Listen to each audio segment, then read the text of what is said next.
Hola, ¿cómo están? Bienvenidos a esta nueva clase. Mi nombre es Antonella Ruiz, soy psicopedagoga, soy psicóloga social, acompañante terapéutica y me especializo en primera infancia y los trastornos del neurodesarrollo, especialmente en autismo. Hoy vamos a estar hablando de autismo, ¿sí? Vamos a ver los criterios diagnósticos vigentes desde el DSM-5, hacer una comparación por el tomo anterior, el DSM-4, ver algunos de estos criterios, ¿sí? Y también hablar más intensamente sobre comunicación. Bueno, para empezar, como decía anteriormente, desde el DSM-4 se clasificaba trastornos generalizados del desarrollo, ¿no? Y en esta clasificación entraría lo que es autismo, síndrome de Asperger, desintegrativo infantil, el TGD no especificado y también el síndrome de Rett, ¿sí? Teníamos estos subtipos en los TGD, ¿no?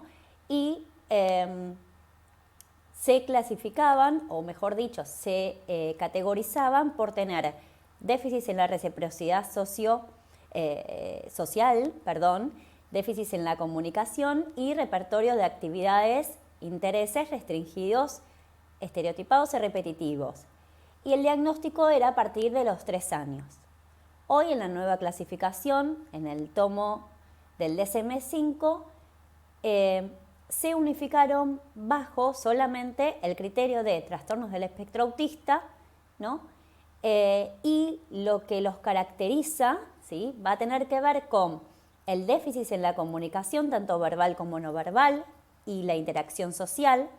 Por otro lado también el repertorio de actividades, intereses restringidos y estereotipados, ¿no? Y también el déficit en la comunicación social y reciprocidad socioemocional.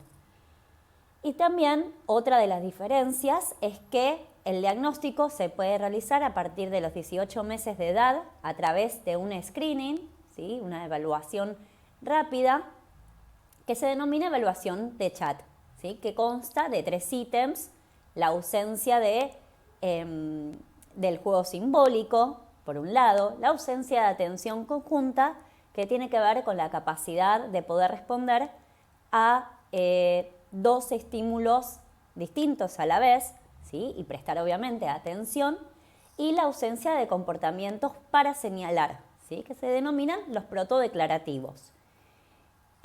También otra de las diferencias es que el síndrome de Rett no pertenece a esta categorización de trastornos del espectro autista, ya que estamos hablando de un síndrome, ¿sí? Que tiene que ver con la mutuación de un gen y entonces no forma parte de este apartado, ¿sí? De los trastornos del neurodesarrollo.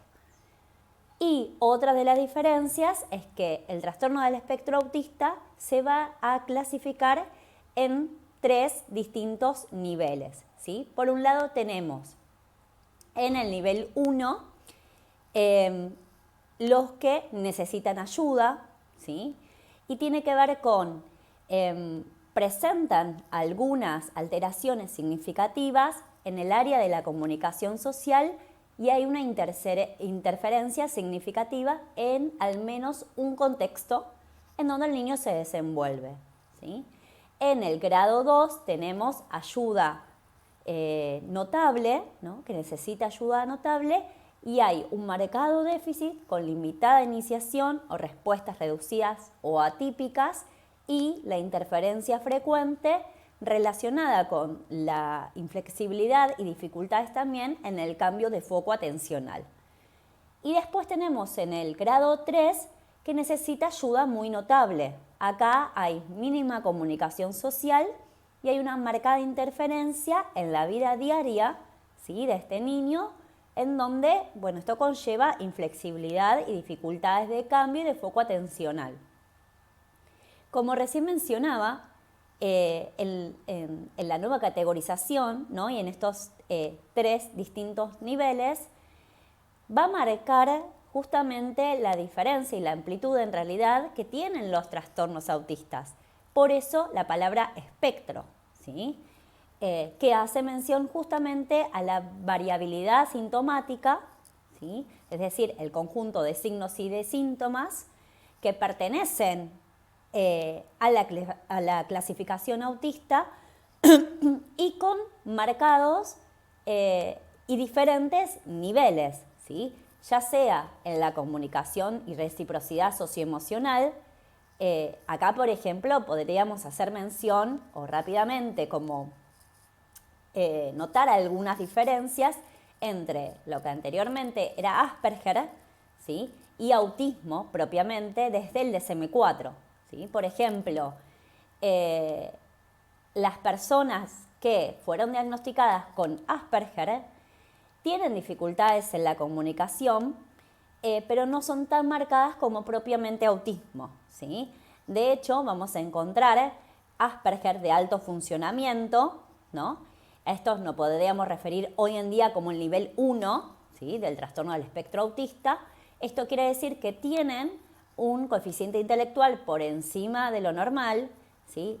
Tienen dificultades en la comunicación en lo que respecta a la comprensión de la comunicación. Es por eso que, por ejemplo, alguna de las dificultades reside en comprender chistes, metáforas, ironías, porque entienden todo de forma textual, ¿sí? Bueno, el CI por encima de lo normal, como decía anteriormente, alguna leve torpeza motora, algunos pueden presentar, también ecolalias, ¿sí? Esto es cuando repiten constantemente o la última frase, o hay algunos que en su repertorio rutinario pueden repetir, por ejemplo, algún fragmento de algún dibujito que ven habitualmente, ¿no? Inclusive hablar de forma neutral, con un tono de voz distinto, que hace referencia justamente a estas dificultades en la comunicación, ¿no? Y en la sociabilización, esto lo que más confiere es, por ejemplo, en iniciar conversaciones, ¿sí? Las personas que tienen Asperger tienen dificultades para poder comenzar una interacción social, ¿no? Pero cuando se lo integra, cuando se lo incluye, la persona puede seguir el ritmo de conversación contextualmente de lo que ese grupo venía, por ejemplo, conversando, ¿sí? En autismo, propiamente, nos vamos a encontrar con muchos que tienen un coeficiente intelectual por debajo de la media. Muchas veces, como trastorno comórbido, tienen discapacidad intelectual. En esto hay, obviamente, diferencias. También con autistas que son no verbales, ¿sí? Y que su medio de comunicación es a través de los apoyos visuales que se le presenten, ¿sí? Que de esto vamos a hablar en un ratito. Y tienen muchas dificultades en la sociabilización, ¿sí? En poder sociabilizar con otros pares, ¿sí? Y tienen maneras particulares, ¿no? También de sociabilizar, ¿sí? Son otras maneras de lo que nosotros comúnmente entendemos como sociabilización. Esto siempre lo digo. Es muy importante a medida que, y me ha pasado en mi trayecto en el campo, ¿no? A medida que vas conociendo a la persona, he trabajado con muchos niños autistas que tienen dificultades severas, ¿no? Para la sociabilización, y siempre digo, si nosotros no nos podemos comunicar, difícilmente podamos sociabilizar, ¿no? Porque si yo me voy a otro país, ¿no? Que hablan otro tipo de idioma, que yo desconozco, ¿cómo puedo interactuar con las personas, ¿no? Bueno, pensándolo de esta manera, acá se presenta esta dificultad, ¿no? En torno a cómo se comunican y de ahí cómo pueden sociabilizar. Pero siempre digo que cuando empezamos a conocer a las personas, vemos maneras particulares y únicas de sociabilizar, que ante los ojos de los demás, esto no es entendible, ¿no? Siempre cuento la misma anécdota de uno de los niños con autismo de nivel 3, ¿sí? Esto necesitaba mucha ayuda, ¿sí? Un autismo bastante severo, profundo. Y un día en un recreo Nadie, por supuesto, jugaba con él. Además, tenía 2 o 3 palabras en su comunicación, en un repertorio que era repetitivo. Y entonces, un día en un recreo, sus amigos estaban jugando con unos aviones de papel y él agarró uno y empezó a correr. Entonces, el dueño de ese avión lo corría atrás, pero exigiéndole que se lo devolviera. No como una intención de jugar, ¿no? Y este niño corría y corría súper feliz con el avión de papel. Y digo, solamente necesitaba una posibilidad que los otros le dieran para poder jugar también con los aviones de papel, ¿no? Yo lo miré desde esta perspectiva, cómo nos cuesta notar o por ahí interpelar a las diferencias, ¿no? Si nosotros hablamos de inclusión, hacemos mención, ¿no? Que todos somos diferentes y tenemos maneras de comunicarnos, sociabilizar, actuar, pensar, sentir diferentes a los demás, ¿no? Bueno, estos son algunas como, ¿no? Poniendo como en comparación el DSM-4 y el DSM-5, ¿sí? Sobre todo estas diferencias entre Asperger y autismo, ¿sí? Pero hoy en día se clasifican dentro de 3 niveles dependiendo de la sintomatología, como decía, y cómo interfiere en las áreas o en los contextos en donde este niño va a interactuar, ¿sí? Entonces, dentro de lo que es autismo, el trastorno del espectro autista desde el DSM-5, se tiene que cumplir con 2 criterios fundamentales, ¿sí? Si estos 2 criterios fundamentales no están, ¿sí? O solamente aparece uno, podríamos estar hablando de otro trastorno, porque autismo tiene otros trastornos, tanto comórbidos como diferenciales. ¿Qué quiere decir comórbido? Que la sintomatología se comparte, ¿sí? ¿Y qué quiere decir diferencial? Que justamente estamos hablando de otro trastorno, pero no de autismo. Por ejemplo, uno diferencial suele ser el trastorno específico del lenguaje. ¿Por qué? Porque muchos de estos niños obviamente presentan dificultades en la comunicación, en todos los aspectos de la misma, y también para sociabilizar, porque como decía recién, si no nos podemos comunicar, difícilmente podamos sociabilizar, ¿no? Entonces, uno de los diagnósticos diferenciales es justamente este. Pero la gran diferencia es uno de los criterios de TEA que tiene que ver con los intereses repetitivos, estereotipados y restringidos, ¿sí?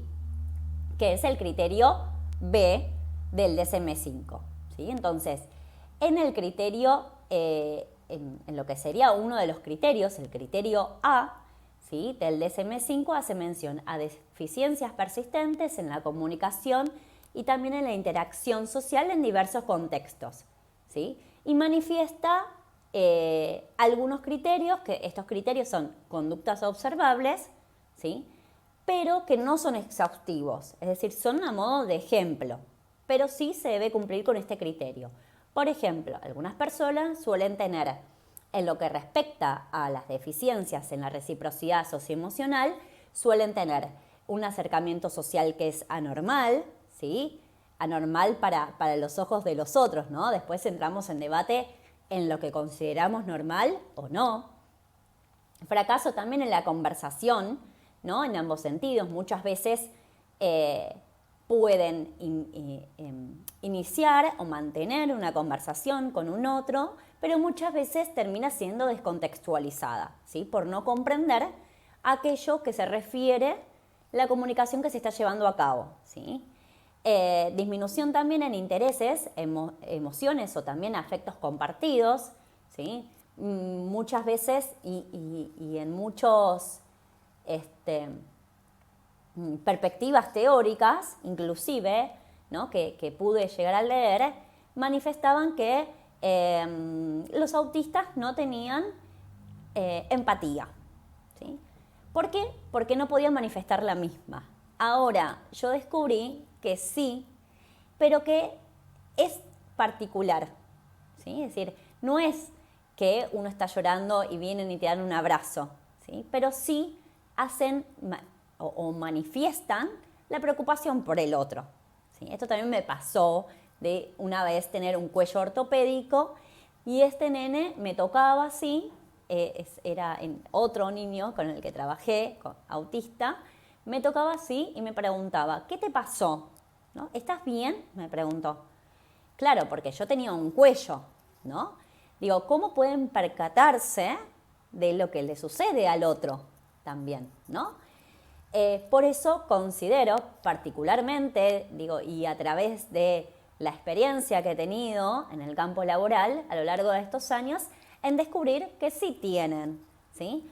Que a lo mejor no es como lo esperamos dentro de los criterios de normalidad socialmente preestablecidos, ¿no? Y que habrá que tener otra perspectiva y otra mirada para poder interpelar esas maneras particulares, ¿no? Poderlas entender para después poder actuar, ¿sí? Bueno, y otro de este criterio A se subdivide, ¿sí? Recién les mencionaba uno, y el otro tiene que ver con las deficiencias en las conductas comunicativas no verbales que se utilizan en la interacción social, ¿no? Como la gestualización, un guiño de ojos, ¿sí? Entonces suelen tener dificultades en la comunicación verbal y no verbal porque es poco integrada, anormalidad en el contacto visual y en el lenguaje corporal. Muchas veces, bueno, esto se conoce, ¿no? Como contacto ocular atípico porque no te miran a los ojos cuando hablas. Y en esto, referido a esto, vamos a hablar de una técnica y una herramienta muy útil en otra de las clases sobre cómo favorecer el contacto visual con ellos, ¿sí? Y vamos a hablar de otros tipos de herramientas también que nos van a ayudar muchísimo. Después también deficiencias en la comprensión y el uso de los gestos, como decía recién, y puede aparecer inexpresividad facial, ¿sí? Esto que decía, si le sonreís, si no te sonríe, no te responde a esa sonrisa, o cuando se siente mal no llora, ¿no? O no demuestra sentirse triste, que también vamos a hablar de esto en un ratito. Y después, otro de los criterios que sí o sí deben cumplirse, ¿sí? Los dos criterios son fundamentales para un diagnóstico porque, como sabemos, en los trastornos del neurodesarrollo, las evaluaciones son clínicas, es decir, hay entrevistas, ¿no? A familiares, puede haber a docentes también, con el fin de recabar información acerca de las conductas que observan las otras personas. También en autismo hablamos también de lados, de una evaluación estandarizada para autistas, ¿sí? Para poder diagnosticar autismo, y un conjunto de otras baterías, ¿sí? Que se utilizan para la misma. Entonces, que se pueda contemplar estos dos criterios es fundamental para el diagnóstico, ¿sí? Y el otro criterio, como decía, tiene que ver con los patrones restrictivos y repetitivos de comportamientos, intereses o actividades que se manifiestan en algunos puntos, como por ejemplo estereotipas motrices simples, ¿sí? Acá también tenemos un gran abanico de estereotipas motrices, caminar en puntas de pie, el aleteo de manos, ¿sí? Muchas veces, si nosotros prestamos atención, podemos darnos cuenta de que estas estereotipas motoras simples muchas veces se presentan cuando las personas están en un momento de suma ansiedad y que utilizan este movimiento repetitivo, ¿no? Estereotipado, de alguna manera un movimiento conocido como para bajar esos montos de ansiedad. También pueden aparecer acá la alineación de juguetes, ¿no? Muchas veces hay clasificación por formas o colores, se alinean hacia arriba, hacia los costados. También esto puede aparecer con las comidas y también tiene que ver con la hipersensibilidad. Bueno, recién decía la clasificación, ¿no? De objetos según su uso también. Cambio también del lugar de los objetos. Lo que sucede en autismo es que son muy rutinarios, ¿no? Hay una inflexibilidad cognitiva que hace que todo tenga que ser organizado, todo tiene que ser anticipado, ¿sí? y todo rutinario. A ver, por un lado, nosotros debemos trabajar en eso, ¿sí? Crear una agenda, por ejemplo, visual, esto vamos a hablar más en la siguiente clase, para que puedan estar anticipados de su rutina, de lo que se espera de ese día de él, qué va a suceder, ¿no? Pero también es importante, de a poco, ir introduciendo pequeños cambios, ¿sí? Porque no toda nuestra vida es tan predecible, ¿no? Más allá de que podamos tener organizado algo, no sé, un día una terapeuta cancela la cita y entonces ese día sufre un cambio y hay que estar preparados para ese cambio, ¿no? Entonces es importante con anticipación ir modificando estas rutinas para que no sean tan rígidas. Bien, y después también tenemos en lo que, por ejemplo, entraría como Asperger, intereses restringidos, ¿sí? ¿Qué quiere decir esto? Son intereses en áreas que, por ejemplo, a otros niños de su edad no les llamaría la atención. Astrología, dinosaurios, y se vuelven grandes expertos en este tema de interés. Ahora, por ejemplo, si un niño se sabe todas las marcas y modelos, ¿no?, de las cámaras fotográficas, esto no quiere decir que le guste la foto, ¿sí? O que quisiera ser fotógrafo, ¿sí? Solamente es un gran experto porque es un área restringida, ¿sí? Pero esto no conlleva que haya nada, como un verdadero enfoque sobre esta área, ¿sí? También en este criterio entrarían las ecolalias, ¿sí? y las frases idiosincráticas, como mencionaba hace un ratito, ¿sí? Entonces, lo que presenta entonces, o qué podemos decir que es el trastorno del espectro autista, es un trastorno del neurodesarrollo que tiene un origen neurobiológico. Esto quiere decir que está en el cerebro y por tanto es crónico. No hay una cura porque tampoco estamos hablando de una enfermedad, estamos hablando de un trastorno. Sí, lo que hay, obviamente, es mayores posibilidades y probabilidades de poder apalear esos déficits con los tratamientos ajustados a las necesidades de cada persona. Eso es un punto fundamental. Cuando entendemos que el autismo es un espectro y cuando entendemos que cada sujeto es único, su intervención tiene que estar basada en estos dos puntos fundamentales. ¿Bien? Entonces, se puede diagnosticar a partir de los 18 meses, puede haber señales de alerta más tempranas, pero son muy pequeños para esto, ya que una de las características, decíamos, es el déficit en la inflexibilidad, ¿sí? Perdón, el déficit en la flexibilidad cognitiva. Esto quiere decir que hay una inflexibilidad cognitiva y por eso es que son tan rutinarios, ¿sí? Y puede haber ausencia de juego simbólico, que es el jugar al como sí. Esto se denomina desde la perspectiva cognitiva metarepresentación. Es una representación de segundo orden. Poder hacer de cuenta, por ejemplo, de que una banana es un teléfono, ¿sí? Yo puedo terminar de jugar a que es un teléfono y luego comer la banana, ¿sí? Ellos tienen muchísimas dificultades en esto, pero es un área que se puede estimular y que se puede de alguna manera fomentar, ¿sí?, a través del juego. Y por esto de la inflexibilidad cognitiva, bueno, recién decía, ¿no?, son bastante rutinarios. Después también tienen dificultades en el cambio de foco atencional, que es el poder prestar atención a más de 2 estímulos a la vez. Tienen dificultades, como decía, en la comunicación verbal y no verbal, ¿no?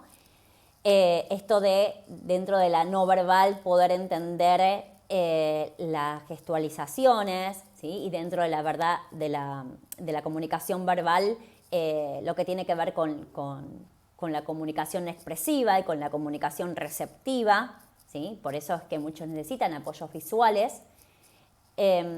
También hablamos de ciertas dificultades que aparecen tempranamente en la diada, ¿sí?, en el vínculo madre-hijo, pero que como decía recién, recién el diagnóstico es a partir de los 18 meses, porque si pensamos en niños, hay un juego imaginario detrás, ¿no? Un mundo de fantasía. Y entonces no se podría diferenciar si es ese mundo de fantasía o si hay unas dificultades en lo que es el juego del como sí. Bien. Bueno, esto es un poco, ¿sí?, de lo que respecta a autismo. Decíamos dificultades en la comunicación social y reciprocidad socioemocional es el primer criterio, y el segundo criterio, el repertorio de actividades e intereses restringidos, repetitivos y estereotipados, ¿no? Y hablábamos de una subclasificación del trastorno del espectro autista en 3 niveles, dependiendo de la sintomatología. Bien.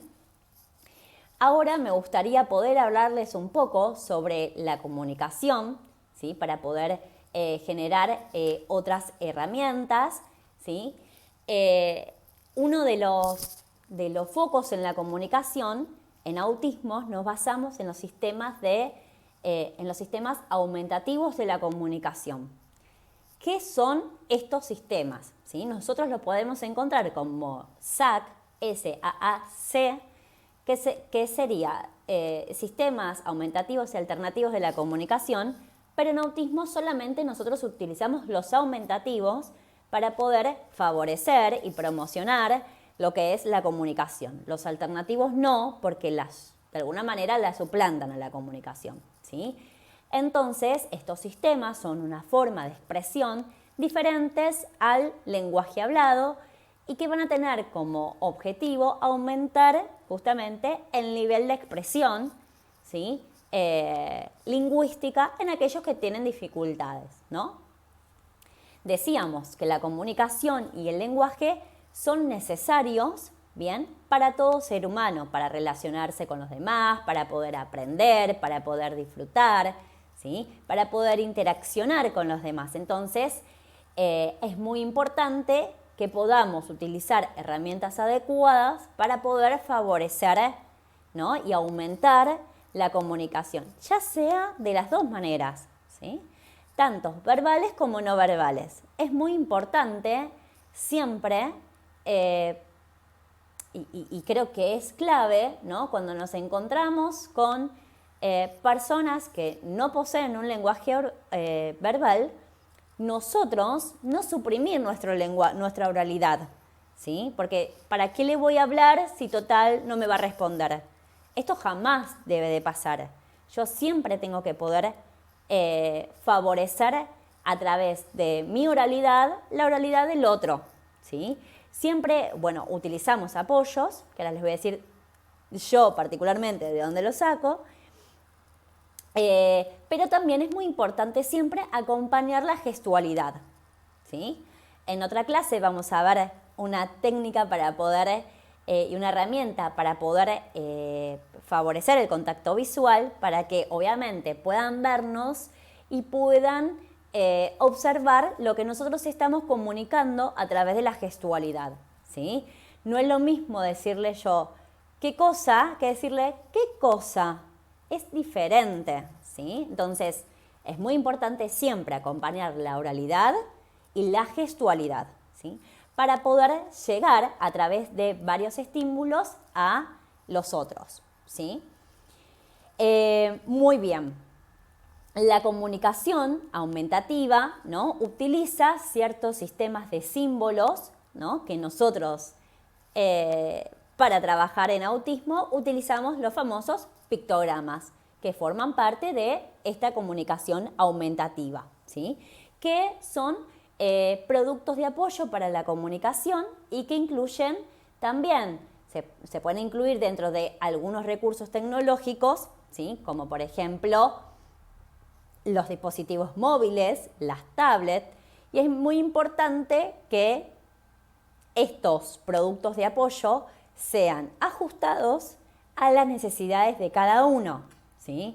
Para esto nosotros tenemos en estos productos de apoyo o en estos comunicadores de apoyo lo que se denominan los PECs, ¿sí? Que también es un sistema aumentativo de la comunicación, que está basado en 6 fases diferentes y que le enseña a la persona a entregar desde la imagen de un objeto, ¿no? O una actividad deseado hasta poder hacer una oración gramatical, ¿sí? Más formada. Por eso se denomina a los PEC el conjunto de comunicación, ¿sí? Que es funcional. ¿A qué nos referimos con que es funcional la comunicación? Debe serle útil a esta persona en particular. Y por eso que este sistema de PEC se va a subdividir en 6 fases, ¿sí? Uno de los sistemas que utilizo mucho, una de las aplicaciones que utilizo muchísimo tiene que ver con Arasac, ¿sí? En Arasac, esto lo pueden googlear obviamente, es española, por eso también cuando buscamos los pictogramas tenemos que también saber adecuarlos a los pictogramas, ¿sí? Es muy difícil no poder mostrarles cómo los armo mientras voy hablando, pero yo busco los pictogramas que necesito, ¿sí? Y esos pictogramas, antes de descargarlos, yo los puedo modificar. Entonces yo le voy a agregar un margen y para mí es muy importante acompañar el pictograma con la palabra, ¿sí? La palabra siempre en el borde superior, ¿sí? Y en imprenta mayúscula. ¿Por qué? Porque por más que yo esté con un niño que no sepa leer y escribir aún, yo estoy estimulando esta área a través de presentarle el pictograma acompañado también con la palabra, ¿sí? Estoy estimulando también la oralidad. Por ejemplo, si yo trabajo en el guardado de las remeras en el cajón, yo puedo poner un dibujo de las remeras, una imagen de las remeras en el cajón y escribir la palabra. Entonces voy letra por letra y luego toda la palabra, ¿sí? Y estimulo tanto lo que sería el sonido de la palabra, es decir, su forma fonológica, ¿sí? Pero también cómo está escrita la palabra, ¿sí? Por eso para mí es muy importante acompañarlos de esta manera. Bien, este sistema de PEC se basa en niveles. ¿Por qué? Porque no es lo mismo alguien que no conoce ninguna palabra, ¿sí? Entonces no conoce y no utiliza ningún sistema de comunicación. Entonces, en este caso, en el nivel 1 es que pueda pedir algo con un pictograma solamente, ¿sí?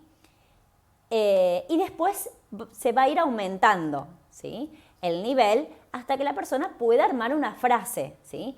Yo quiero comer banana. Al principio solamente se va a trabajar sobre un solo pictograma de una palabra, ¿sí? Entonces es el pictograma de banana. Pero a medida que esto lo vamos entrenando, ¿sí? Para esto me gusta mucho basarme en lo que es el sistema piramidal en educación, que me hace preguntarme ¿para qué yo quiero enseñar esto? ¿Por qué lo quiero enseñar también? ¿No? Y crear estrategias adecuadas. Siempre hablamos de la comunicación funcional, acorde a las necesidades. Entonces, yo al principio voy a buscar pictogramas que concuerden con los gustos e intereses de este individuo, ¿sí? De este sujeto en particular. Por ejemplo, esto, ¿qué frutas más come? ¿Qué verduras más come? ¿Sí? Primero que pueda hacer pedidos de un pictograma, ¿sí? Con lo habitual, con lo rutinario, ¿sí? Por ejemplo, dormir, ir al baño, comer. Dentro de comer, bueno, poder incluir pictogramas de lo que él come, y si no encontramos el pictograma, podemos sacarle una foto, ¿sí? La foto tiene que ser clara y tiene que tener un fondo blanco, ¿bien?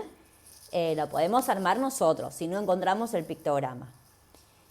Bien, entonces vamos de a un pictograma, ¿sí? Es un entrenamiento, por eso hablaba de esta enseñanza en el sistema piramidal, de poder preguntarnos el para qué, el por qué y con qué yo quiero que aprenda esto, ¿sí?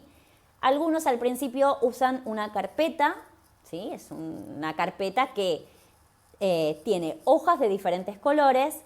Todas estas hojas siempre son plastificadas y tienen velcro para poner los pictogramas, ¿no? Y así perdura en el tiempo, ¿sí? Este material. Y los diferentes colores hacen mención a las diferentes categorías. Por ejemplo, en una hoja comidas, en otra hoja vestimenta, en otra hoja de otro color, no sé, útiles escolares, ¿sí? Y se va con estos primeramente. Bien, otra cosa, importante en la comunicación, cuando utilizo los pictogramas, y ya dije que son rutinarios, ¿sí? Es poder crear las agendas, ¿sí? Las agendas particulares para cada uno de sus rutinas. Si yo quiero fomentar, por ejemplo, que aprenda a cepillarse los dientes y no conoce cómo cepillarse los dientes, yo voy a poner el paso a paso, ¿bien? Porque tiene que ser todo secuenciado, ¿sí? Los aprendizajes nuevos que quiero fomentar. Entonces, para lavarme los dientes voy a poner primero el pictograma de el dentífrico, ¿no? Después el pictograma de el cepillo de dientes. Después un pictograma que enseñe, ¿no? O que muestre la pasta dental arriba del cepillo. Otro pictograma que muestre el movimiento de cepillado, ¿sí? Otro pictograma de enjuague bucal. ¿Bien? Esto de manera secuenciada para que aprenda la rutina del cepillado de dientes. Una vez que esto se haya aprendido, ¿sí? Yo utilizaba mucho al lado de cada pictograma una flecha roja, ¿sí? Que indicaba dónde estaba el pictograma. Cuando, por ejemplo, agarraba la pasta dental, bajaba la flecha al que sigue, que es agarrar el cepillo de dientes, ¿sí? También se puede utilizar un tachito en donde, bueno, ya agarré la pasta dental, saco ese pictograma, lo guardo, ¿sí? Voy con el que sigue. Una vez que esto ya está realizado, yo puedo pasar a una rutina, ¿sí? Por ejemplo, la higiene personal. Si ya sabe lavarse la cara, sabe, por ejemplo, qué es el desodorante, qué es el talco, el cepillado de dientes, yo puedo armar una rutina en donde yo muestre higiene o aseo personal y tenga directamente la secuencia de ese proceso. Por ejemplo, primero me lavo las manos, después me lavo los dientes, después me pongo desodorante, después me peino y se terminó, ¿sí? Para esto de se terminó también hay un pictograma, por eso lo menciono, ¿no? Como, bueno, se terminó esta rutina, ¿bien? Por eso los aprendizajes son de esta manera, como son sistemáticos, ¿sí? Y rutinarios, va todo secuenciado. Y los pictogramas van a ser nuestro gran aliado, pero siempre recuerden también poder estimular el conocimiento fonológico, ¿sí? Y gráfico de las palabras con sus respectivas letras. Y acompañar siempre la oralidad a través de la gestualización, que es muy importante, ¿sí? Espero mucho que les haya servido esta clase, ¿sí? Sobre todo en estas herramientas que utilizamos para la comunicación, que es muy importante para que puedan empezar a utilizar el mismo sistema con los otros que lo rodean, ¿sí? Y que pueda empezar a vincularse con otras personas a través de esta persona realizar una comunicación con apoyo visual, pero que el otro lo pueda comprender y pueda responder a eso. Bien, esto va a ser un gran aliado, ¿sí? Para poder utilizarlo estratégicamente, ¿sí? Y siempre, acuérdense, adecuado a las necesidades, intereses y cualidades de cada sujeto. Bien, bueno, nos vemos en otra clase. Que estén muy bien.